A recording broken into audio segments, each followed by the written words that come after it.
Hey John, in your latest video, which this very video is a response, you asked about the ruins in Public Park in Indianapolis. Well, I happen to have some information right here in front of me. In 1898, New York's first skyscraper, the St. Paul Building, was built, located at 220 Broadway. One of the outstanding architectural sculptures of the day, Carl Bitter, designed a facade of this building as well as that of the Metropolitan Museum of Art. On this facade were three massive statues made of Indiana limestone. The statues, called the Races of Man, represented the African American, Asian, and Caucasian races laboring together as they appeared to hold the skyscraper on their backs. In the 1950s, the owner of this building, the Western Electric Corporation, decided to build a modern skyscraper on the site, seeking to find a new home for the sculptures. They held a competition among cities for a plan to display and preserve them. Indianapolis, among other cities and universities, presented a plan to place them in Holiday Park, then an arboretum. They were awarded these highly prized sculptures, estimated to be valued at $150,000. The design submitted and later implemented by this city was a reproduction of the facade of the building's entry, including original facing stone, doorways, and ledge that upheld the figures, each one of which weighed a massive 8 tons. The statues were placed at the east of the new community center that was under construction at that time. A reflecting pool located between the building's statues and the two geysers of water that rose from it.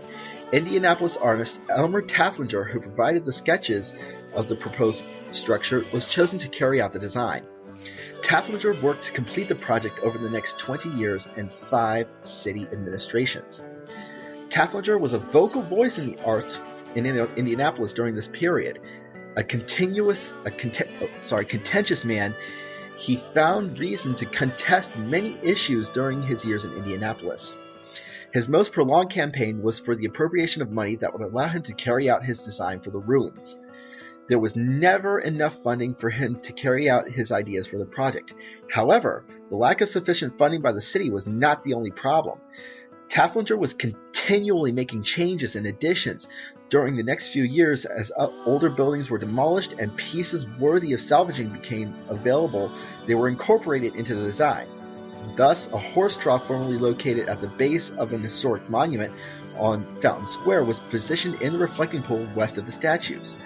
He redesigned the reflecting pool to add 26 Greek columns from the Sisters of the Good Shepherd Convent.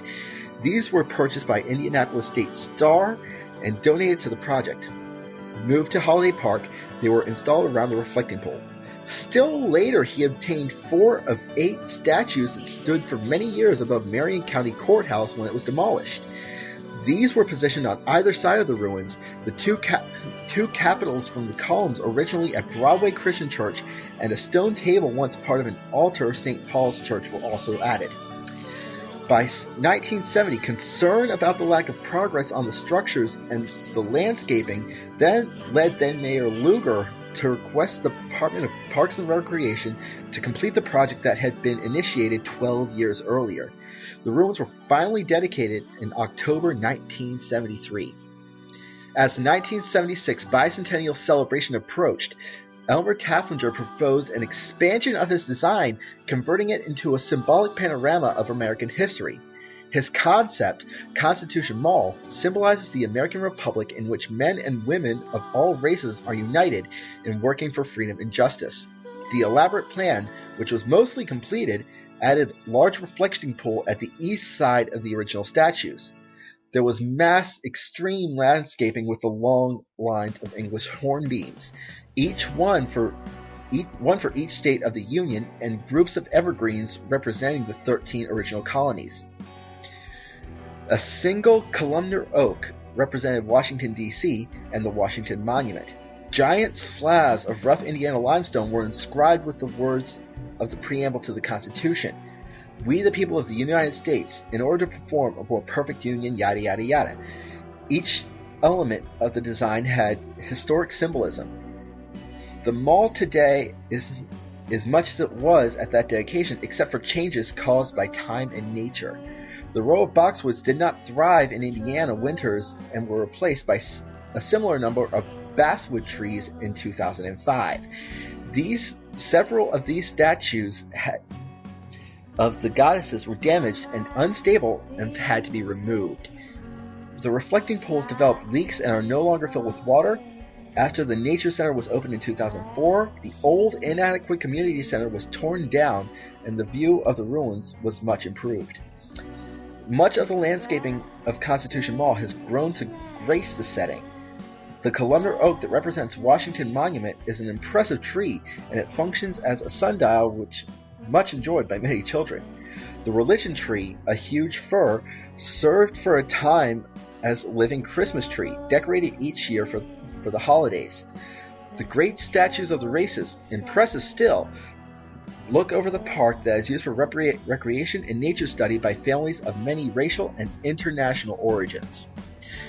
All in all, it is a great piece that, I'm trying to think of the right word, it's a great piece that symbolizes the grand history of America and ultimately the world. Thank you for watching, and God bless.